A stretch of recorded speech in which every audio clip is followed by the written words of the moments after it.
Hello all, ఈరోజు అయితే ఒక ఇంట్రెస్టింగ్ ప్లేస్కి వచ్చిన. దీని పేరు వచ్చేసి Kaho, the last village of India, లేదా the first village of India అనమాట. చైనా బార్డర్ నుంచి స్టార్ట్ అయితే ఫస్ట్ విలేజ్, కింద నుంచి వస్తే కనుక లాస్ట్ విలేజ్. ఇది అరుణాచల్ ప్రదేశ్లో నార్త్ ఈస్టర్న్ మోస్ట్ పాయింట్లో ఉంటుంది అనమాట. ఇండియాకి ఫస్ట్ సన్ రైజ్ ప్లేస్ అంటాం ఈ ప్లేస్ని అనమాట. 3:40 నుంచి 50 మధ్యలో వస్తుంది అనమాట. మార్నింగ్ 3 o'clock ఆ టైంలో సన్ రైజ్ అవుతుంది ఇక్కడ. ప్రస్తుతానికి సన్ రైజ్ ఏం లేదు, మొత్తం మంచుతో కప్పుకొని ఉంది. ఇది వచ్చేసి ఒక 90 మంది ఉంటారంట ఈ ఊర్లో ఇప్పటివరకు జనాభా. ప్రస్తుతానికి ఒక పోస్ట్ ఆఫీస్ ఉంది, దాని తర్వాత బ్యాంక్ ఉంది, దాని తర్వాత ఒక చిన్న హెల్త్ కేర్ సెంటర్ ఉంది. సో మంచి స్కూల్ ఉంది. ఇది మోడల్ విలేజ్ అనమాట.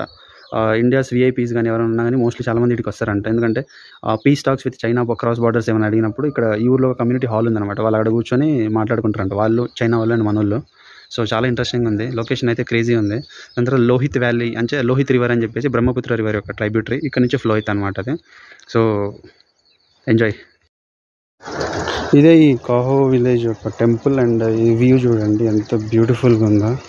అసలు పొద్దున్న లేచి చూడంగానే పిచ్చెక్కిపోయింది నాకైతే, ఇంత బాగుందా అని చెప్పేసి.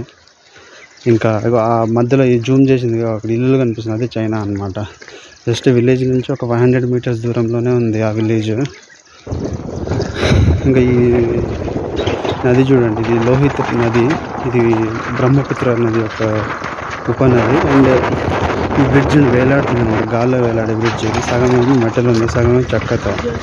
ఇది ఇట్లా వెహికల్ వెళ్తుంటే గడగడగడ మొత్తం షేక్ అవుతుంది.